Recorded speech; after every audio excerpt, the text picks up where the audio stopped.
Deux grandes communications pour marquer la première édition de la célébration de la Journée internationale de la femme africaine au Congo, notamment dans la capitale économique Pointe-Noire. L'implication de la femme dans la gestion de la cité par David Herman Malanda, directeur exécutif de CCE, puis les violences faites à l'égard de la femme par le premier président de la cour d'appel de Pointe-Noire, Sylvie Tinumba Mwanza. Des communications très riches qui ont étalé les différents problèmes que rencontre la femme quotidiennement et freinent son envol. Briser le silence sur toutes les formes de violence et de discrimination, une des solutions de cette rencontre des femmes. Ensemble, elles devraient se mettre debout pour parler de leur situation dans la société, lutter pour l'éducation de leurs enfants, lutter contre toutes les formes de violence qu'elles subissent et revendiquer haut la main leurs droits souvent bafoués lors des décès de leurs conjoints, des divorces.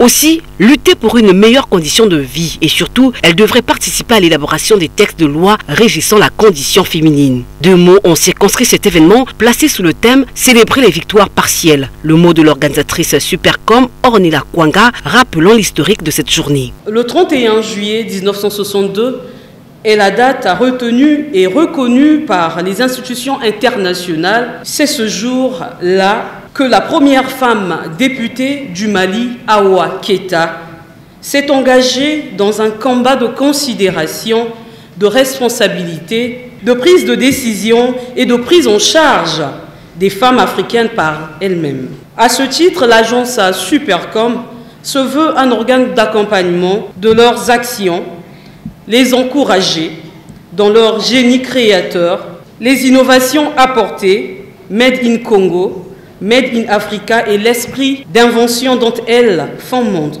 Puis, le mot de la directrice départementale de la promotion de la femme, Diop Meno Félicité, témoignant vivement du rôle de la femme africaine dans le développement des pays africains. Depuis près de 3 ans, le président de la République, son Excellence, M. Denis Sassou Nguesso, n'a cessé de marteler sur les antivaleurs, sans lesquelles le développement ne peut se faire.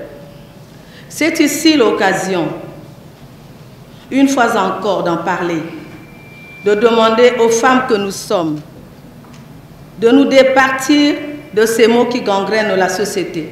Il s'agira pour nous de mettre fin à la paresse, à l'inconscience, à l'égocentrisme, à l'incompétence, à ne citer que ces corollaires qui nous aideraient sans doute à nous affirmer.